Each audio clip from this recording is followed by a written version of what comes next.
Well, hello, everybody. I'm Gary Berman, the host of the Cyber Hero Adventure Show, and I'd like to begin by doing an informal survey based upon that incredibly cool and exciting superhero kind of opening. How disappointed are you to just see me sitting here? Well, I'll answer it by this question. It's not only just me. I have a sidekick who goes to the dry cleaner to pick up superhero costumes at 63 years of age. What could possibly go wrong? Well, the reason that I am doing this is because, I was a victim. I pivoted to become an advocate to help other people. And speaking of other people, man, are we lucky to have Dave Grady on the show today. Hey, Dave. Hey, Gary. How you doing? I'm doing great, thank you. Big day today. So, there's a little birdie told me that you are wicked smart. So that's your new superhero name. What do you think about it? That definitely means I'm from Boston. I like it. All right, good. Is that a stereotype, or that's just part of the local culture, the local scene? The stereotype is real. Oh, really? Akika, Havajad, wicked smart. Yeah. Oh, that's Then we add ours where they don't belong. Like we talk about data management. Oh, really? That's interesting. Figure that one out. All right, fair enough. Well, I'll leave that up to you. And wait a minute. We seem to have some breaking news here, Dave. What do we got going on the bottom of the screen here? Can you read that to our audience? Well, not really on my glasses, but I can paraphrase for you. Today, Verizon released its 2021 Mobile Security Index. This is a report that's really comprehensive look at mobile threats, mobile risk mitigation. We're really proud of it. We're really excited about it. We had 13 partners, some of the most recognizable names in mobile security, contribute to the report. And we did a survey of about 900 IT and security professionals. So it's a legit report, good data, good recommendations. And it was released today about 8 hours ago. So woohoo. So is this a scoop? Is this our first scoop on the Cyber Hero Adventure Show? Sure. Well, congratulations. You've earned a wow. And believe me, those of you who watch my show and who know the unbelievable thought leaders, it is not too easy to get a wow. So congratulations on doing that. You got us on day one. We're very excited that the thing's just hot off the presses, literally. Yeah. So, let's talk one more second about the methodology. First of all, when is the first iteration of this report? When did you start doing this kind of qualitative and quantitative research? Sure. Verizon may be better known for the data breach investigation report, which we put out for about 14 years now. The Mobile Security Index was first published, I want to say, in 2018, and it was interesting. But in 2020, that was when our second one came out. It really became indispensable. It was released and researched just before COVID, but the findings about the acceleration of mobile devices, the centrality of mobile devices to the business, that digital transformation that we talk about, IoT, all of that stuff was already brewing, and COVID really accelerated it. So the 2020 report was the second issue, really, really good insight. The 2020 report came out today. That specter of COVID still hangs over it, but it's not just a COVID report. It's about digital transformation and the explosion in mobile devices and mobile technology and the risks that come with it. Yeah, indeed. And, so there's been this just incredible rapid acceleration, I think it might be the right word, of this digital transformation, due to COVID. Like, how would you explain to our audience, how fast things are changing? I'll tell you, right before COVID hit, I remember going to what we'll call a customer advisory board at Verizon. And it was like November, December of 2019. And we had some major league C-level people from a cross-section of industries talking about the future, talking about 5G, talking about innovation, digital transformation.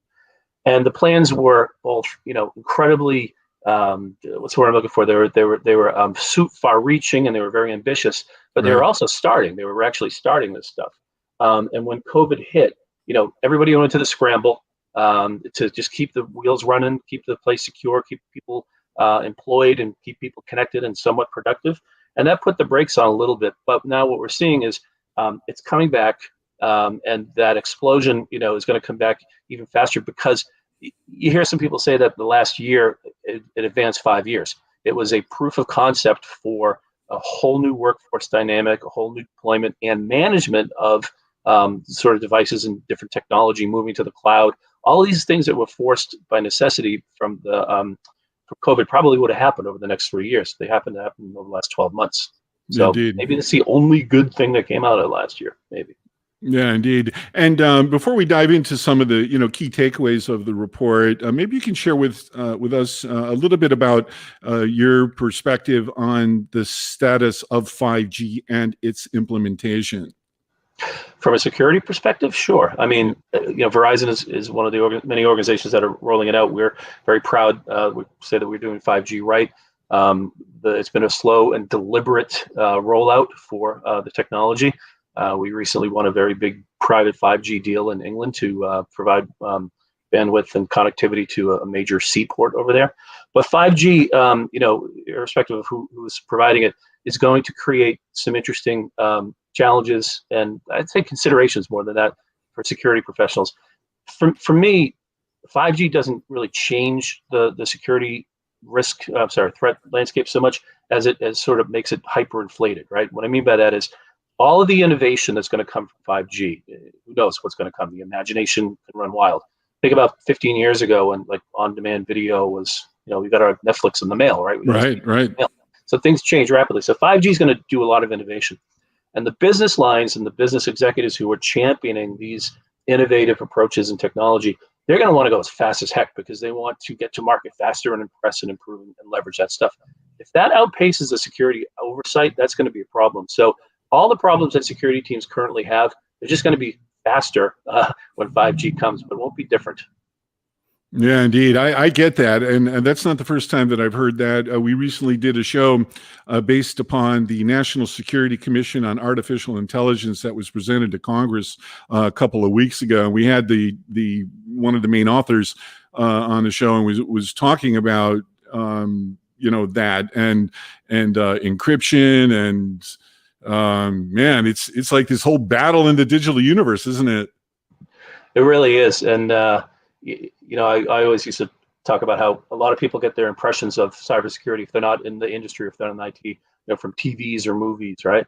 But increasingly, the science fiction stuff, except for the hoodies, I think is becoming real. I mean, I have yet to go to a conference in the last 2 years where somebody didn't cite the movie Minority Report. Right. And the technology that you saw in that was really almost like a showcase for what's already a year now. The movie's 5, 6, 7 years old. So we're living in pretty amazing times, and I think security professionals are going to have some fun and hopefully not too much FUD. Well, okay. Thank you for bringing it up because that I think he had some inside information because, part of our mission, in addition to shining the light on the unsung cyber heroes who toil in anonymity to keep us safe, is this big pivot. And we're trying to do our part to kind of move this aircraft carrier of a cybersecurity and IT ecosystem, kind of like a big ship, it goes really slow, but everything's kinetic. Planes go, crazy, and that's cybersecurity in the world, in which we live. We're trying to kind of pivot it from fear, uncertainty, and doubt, which there is much to be afraid of and uncertain and doubtful of, but there's also an opportunity to express some inner child and some fun. And that's why I was really glad, to have you on the show. So we maybe will get lucky and see that you have an inner child inside. Do you? Sure, it's big enough to fit one. Yes. All right. Remember, I do the comedy and you do the substance. Speaking of substance, let's dive into some of the interesting findings of your report. So tell us, wow, that's kind of a bummer, Castle. What does that mean? Well, I mean, there's a lot of numbers in this report, and they're meaningful, but it's the meaning behind them I think that's important. So I'll do a combination of what we see on the screen and what I know was in the report. I mean, clearly we saw that there was a huge influx or spike in the number of people who were working from home, and that was to be expected after the lockdown. We didn't think it was going to last that long, but what we did see was, if you can go back to the slide if you don't mind, is that 48% of the organizations, if you can remove that Chiron, because I haven't quite fully remembered this one. 97%. It's too small to read, but it's okay. Okay, so 97% of the people who responded to the survey, right, said that they are really worried that people working from home have greater exposure to risk than they would at the office. Right. So how do you square that when you've got, a vast percentage of your organizations working from home, and yet they're nervous or they're scared that they're at more? Well, you have to mitigate that risk, right? So the report really gets into both the threats that they face, right, and the way that you can to mitigate those risks and minimize that fear that they have. Yeah, and here's some additional data that underpins exactly what you're saying. What would a big takeaway be from this particular grouping of information? Yeah, I mean, phishing, huge. Phishing was a big deal before COVID, and it will probably be a big deal afterwards. But it really spiked. One of the charts that we have in the report, and it was provided to us by Wandera, one of our 13 partners who provided information, showed it almost looked like the outbreak itself. Right around March, April of 2020, there was an enormous spike in phishing attacks, smishing attacks, which is the messaging text message phishing attacks. Right. Mm-hmm. And a lot of them revolved around fake domain names having to do with COVID. So they were scams to get information about COVID testing or the latest information or an alert, and they were malware. They were things to steal credentials and such.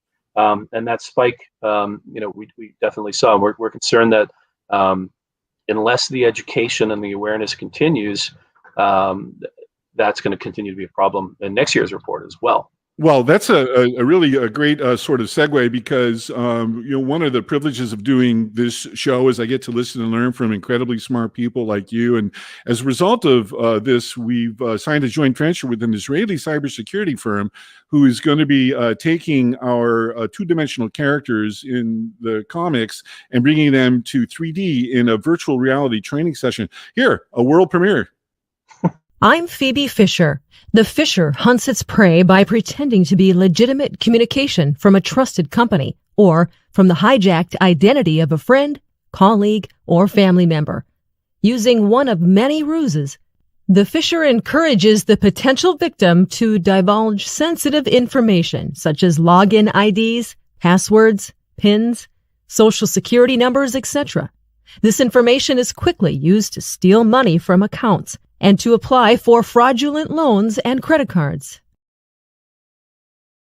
So that's Phoebe the Fisher. And here, do me a favor, live rating, no pressure, on a scale of 1 to 10, 1 being not at all, 10 being unbelievably cool. How cool is that? It's wicked cool. It's a 10. It's wicked cool. Yeah. No, honestly, how many emails do you get a day? How many Slack messages do you get a day? How many posters, if you go back to the office, are there? It's got to stand out. Security training I've contributed to for years and years and years, and it can be a drone. And if you're getting not hundreds, so you're getting scores of required training every year, every month. It's got to stand out. That's some good stuff.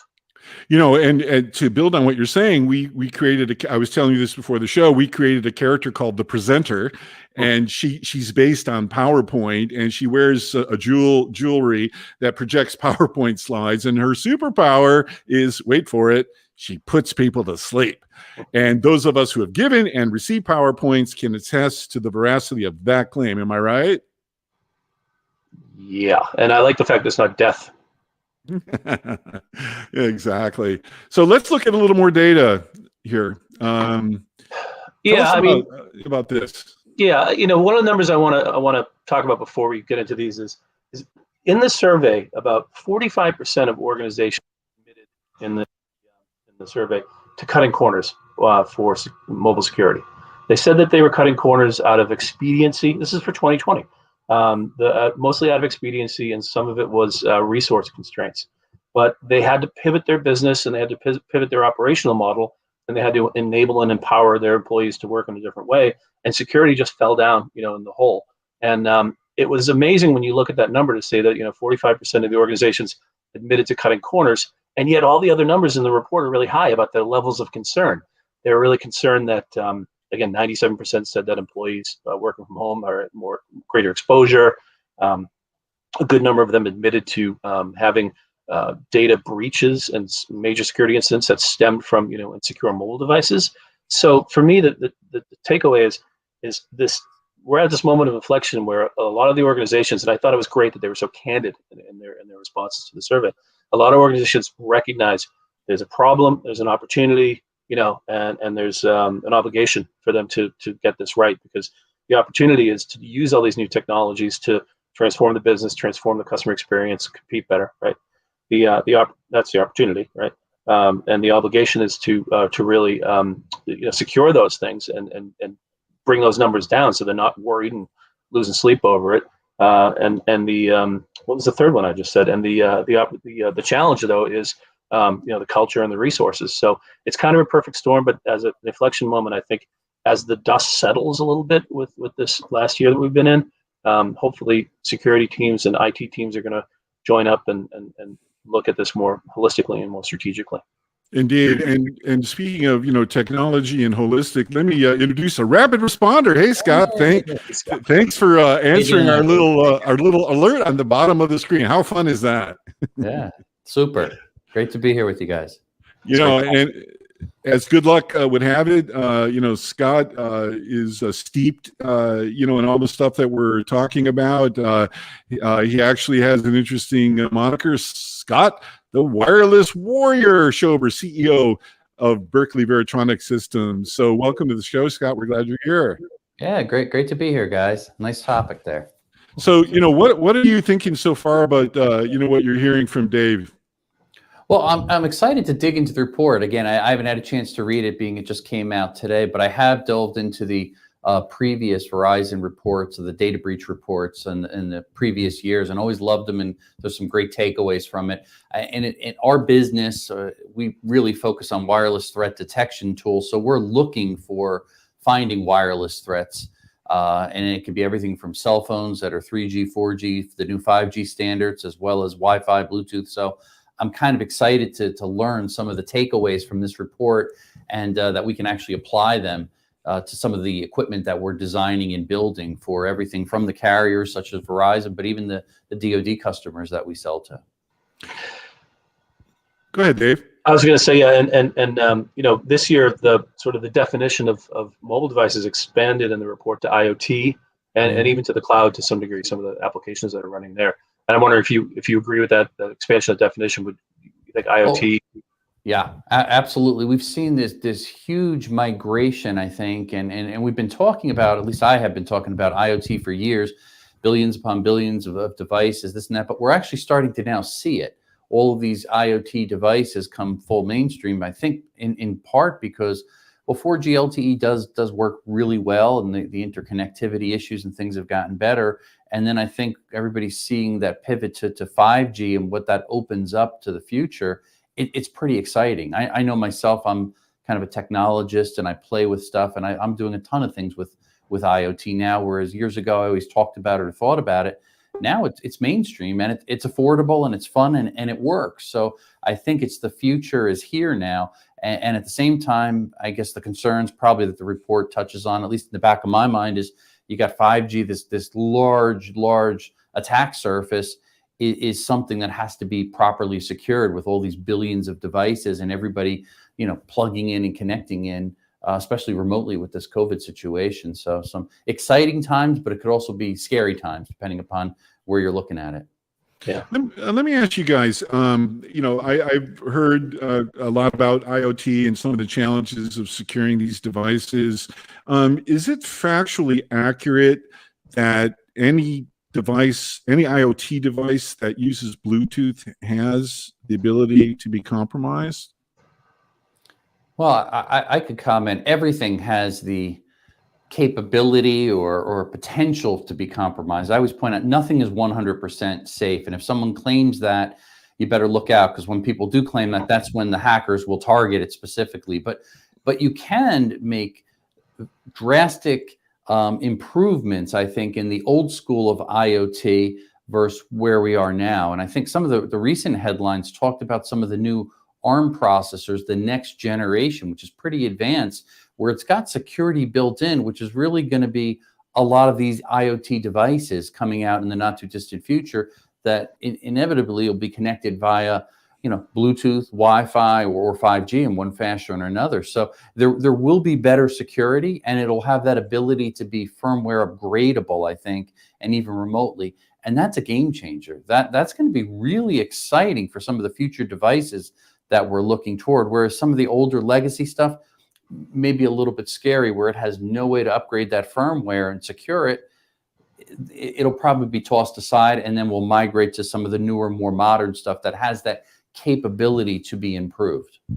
Scott, it's amazing. We're living in a time where the phrase legacy IoT systems is something to even be concerned about. The future comes fast, doesn't it? Yeah, it does. And we built a generation of just, I call them M2M or IoT tools for installing cellular modems, for example, for just the electrical grid and the infrastructure there for smart metering and things. And we were very successful for years building a 3G model. That quickly had an end of life. Now we're working on, selling a 4G model, but now we're diving into the 5G. But it's happening much, much quicker. And I think they're already talking about sunsetting a lot of the 2G and 3G stuff as they're getting into 4G, 5G. So it's happening at rapid pace. So I think security and cybersecurity really has to keep up with it at an alarming rate, just to keep everybody safe. Yeah, and Dave, one of the things I was curious about to ask you is, since your portfolio is so vast and Verizon is involved in so many different aspects of technology, where do you start? Like, what do you do in a typical day, if there is such a thing? For this particular issue, I think what's helpful, particularly in the report, is that we map in this report the findings. Like, we don't just explain the problem, right? We offer some solutions, and those solutions aren't our products. Solutions are capabilities that organizations need to develop to mitigate this stuff. And we use the NIST framework. And this framework talks about you need to identify your risks to protect that attack surface, to be able to detect and respond to attacks, to be able to recover, right, from those things. And the NIST framework is, let's say universal, but it's certainly well known. And that is a great place to start, using that framework. But I think that understanding, what your risk profile is, focusing on the things that are more likely to happen to you, a little bit of self-knowledge, a little bit of self-reflection, and some evaluation of your assets, I guess. If you focus on the things that the data shows is more likely to happen, then you don't have to focus time on trying to mitigate everything, right? You don't spread your program resources like peanut butter across a 5-mile piece of bread. You focus it on the cracks that need to be closed. So you can't do everything. You can't do everything in the same day, but you can prioritize, and I think the data helps you do that. And, you mentioned recommendations, which our audience, I think, would be very interested in learning more about. Can you share with us a couple of the key recommendations from the report? Yeah, sure. We actually we map those to 4 attack vectors, right? So we look at users and their behaviors. We look at the applications that are on the devices. The report looks at devices and IoT, and then we look at the cloud and the network. So there's really 4 different attack vectors that act as the middleware to the conversation about the recommendations. So underneath each of those, right, underneath user, we give some recommendations for in that NIST framework. For example, there's a phrase in the report called very attacked people. So you may be a VIP, but Scott might be a VAP, a very attacked person. These are people C-level or have high levels of excess, or maybe they run the payment systems and they brag about that on LinkedIn in their profile, so they get spearfished, right? Right. These very attacked people. It's what I'm getting at is one of the recommendations is incident response planning, right, beforehand.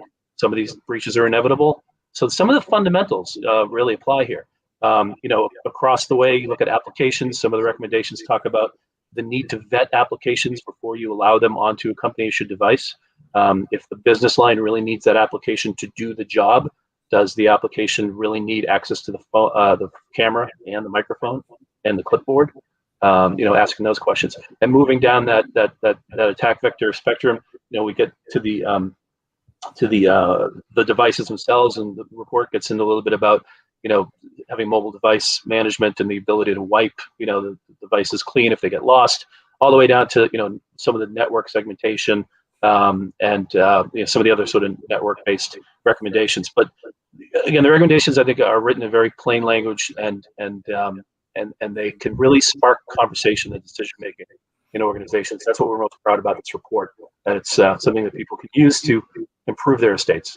Indeed. And just to build on that a little bit, Scott, you're a small, medium-sized business, and I know there are specific recommendations within the Verizon report pertaining to SMBs. You know, what's your take on the state of mobile security as a small, medium business owner? Well, I think it may be in line with some of the stuff that David mentions. There are a lot of companies, and these are the small and medium-sized businesses. They do lack in some cases the education there. They don't understand what the benefits are of network segmentation. They maybe don't have a fully implemented bring your own device to work policy there. They've got this hybrid model where they're kind of working remotely. They're using the cloud. Is it properly secured? So I think we're in this weird situation, kind of in flux right now because of the COVID mainly, that a lot of small businesses, they don't have time to think security. They had to pivot almost overnight and shift and focus to the remote workforce. And they said, we'll figure security out later. A little bit what we've heard of years ago when IoT devices, it was race to market. We'll figure out security later. And I think that's going to unfold as we hopefully come out of this pandemic, and then we could refocus our efforts on security. People will slowly start coming back to the office that do. But at the same time, I think there's going to be a lot of people that are still going to be working remotely going forward. And the security will now have to be thought outside of the office.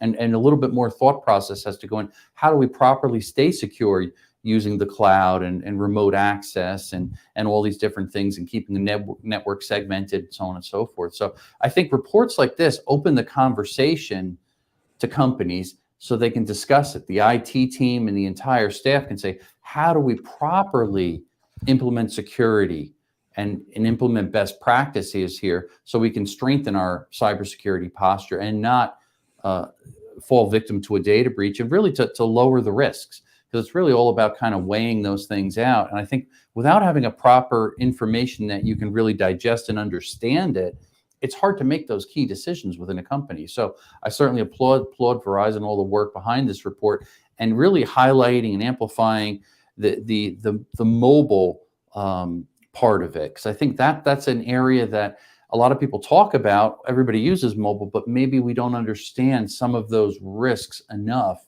Now we'll be educated and we can actually take some action. That's great.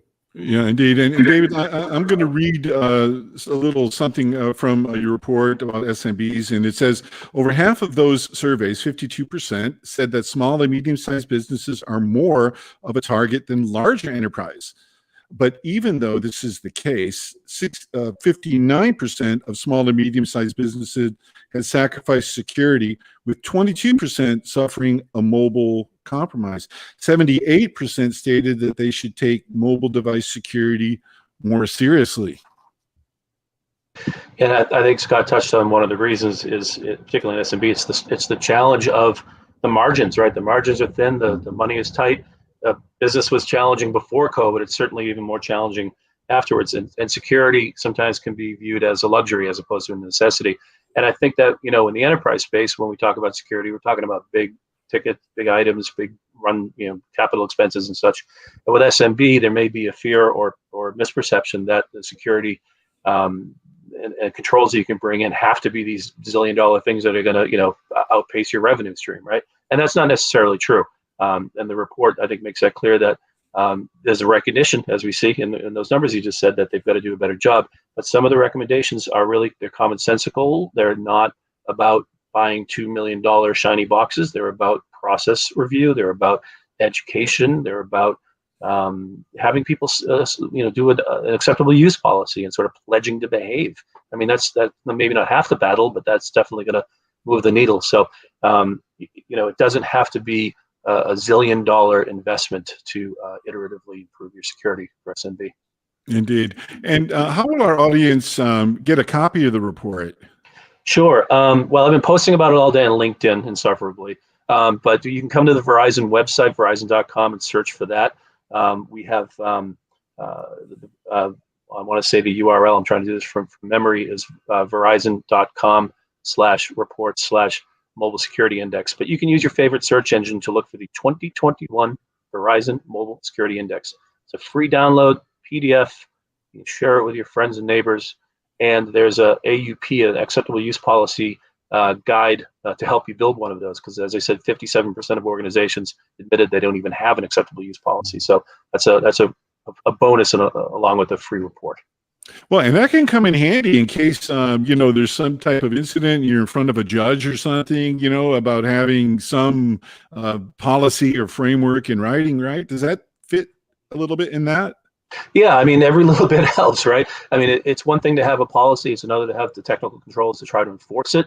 But, even something like that would show some good faith effort and to not be negligent for your security controls. Now, if only 2% of your employees sign up for it, or if only 2% of them follow it and you don't follow up yourself and slap some wrists, that might not go too far. But it certainly is better to have one than not have one.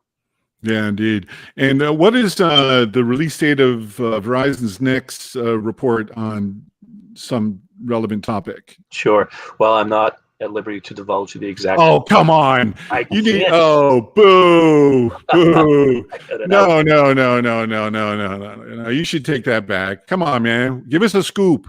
All I can say is that traditionally, the data breach investigation report has been released right around the time of the RSA conference each year. So that's some breadcrumbs you can follow there. But okay, that's our next big report. We're really excited about it. It's the 14th year at DBIR. We think is an incredible body of work. The team that works on that, they'll start the 2022 one right the following week. All right, so I'm going to ask, because it's part of my job as a journalist, as it were. We won an award. Those of you who think I'm just a goofball, we won an award from the .com marketing people and stuff. So, okay. So you're live. Can we be the scoop for that report when it's ready, or would you prefer, let's say, the Wall Street Journal? Let's do both. Same day. Yeah. All right. Good one. There you go. Well done. You got, boy, our director must really like you. So anyway, any final thoughts, David? And then we'll ask Scott the same question as we're wrapping up. No, I appreciate the opportunity. I just, again, want to encourage folks to grab the report, but I think that the report can really be helpful, again, for facilitating those conversations, bringing together IT people, bringing together the people who in the organization who maybe always looked at mobile devices as a commodity that you buy, like the coffee, little coffee cups, right. But it's more than that. And to use that, some of the findings in the report as a first step toward governance and relationship building across the organization, so you can take a more holistic approach. So again, appreciate the interest in the report. Scott, thank you for your saying that you will read it later. I appreciate that. Absolutely. Yeah. I appreciate it. And thank you guys for putting all the effort and the research. I can't even imagine the monumentous task to put all that together and so it could be digestible, because that's the nice thing. It's not written with such tech jargon, a lot of these reports, as other reports I read. So you can actually disseminate information and then say, okay, here's an actionable item. Let's go and do something within our organization. And I think that's part of it, the ability to read reports like this, and it raises awareness immediately, and it gives you some actionable item. Without that, it's not going to motivate companies to improve their security posture. And that I certainly want to applaud you guys for. And because I see mobile as here and now, it's really the future. And we're only going to be more and more dependent upon it, whether or not there's a pandemic or not. You could see everybody is using something wireless, mobile, from our homes to our cars, our phones. We're all interconnected. And at the forefront of the conversation is certainly cybersecurity. So again, I really appreciate all the things you guys are doing, and appreciate the opportunity to join a great topic here, Gary. Thank you. On behalf of a grateful digital universe, thanks so much to David and Scott for joining us and enlightening us about this cool report. Make sure you download a copy of it. I have. It's really incredibly interesting and enlightening. If you would like to be a guest on our show, just send an email to Gary@cyberheroescomics.com. We have some good news. We just got our first sponsor. We'll be announcing that shortly. So on behalf of my wife, thank you so much. We really appreciate it. And the other thing that's been pretty cool about this is we're now going to be having our shows on Tuesday and Thursdays. And the reason we kind of came up with that is that's the day of the week that people want to see the show. We did a little survey to our audience, and we have one more question, a link to the report. So, David, if you be kind of just to repeat, if you can, or we can send it out, in our show notes to be sure afterwards. So, Herbert, yeah. Okay, cool. So let's see. Other than that, not too much going on. I did do something that I'm going to just show you quickly that I began with the costume. So we just did a show on end-of-life e-waste, which is incredibly important for sustainability and recycling. We had some pretty cool guests, and I did this.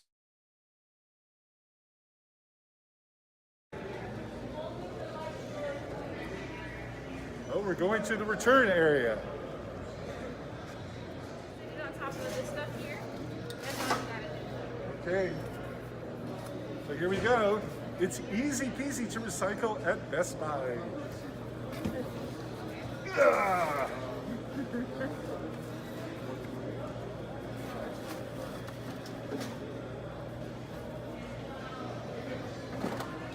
Mission accomplished. Anyways, what could possibly go wrong? 6'5" guy in a superhero costume. And by the way, we didn't catch it on video, but I also have a sword. So yeah, who knows? So anyways, on behalf of a grateful digital universe, thanks so much, gentlemen, and for all our great audience, thanks so much for spending time with us, and stay safe out there. Thanks, Gary. Thanks, Scott. Take Thanks care. again. Thank you. Nice being there.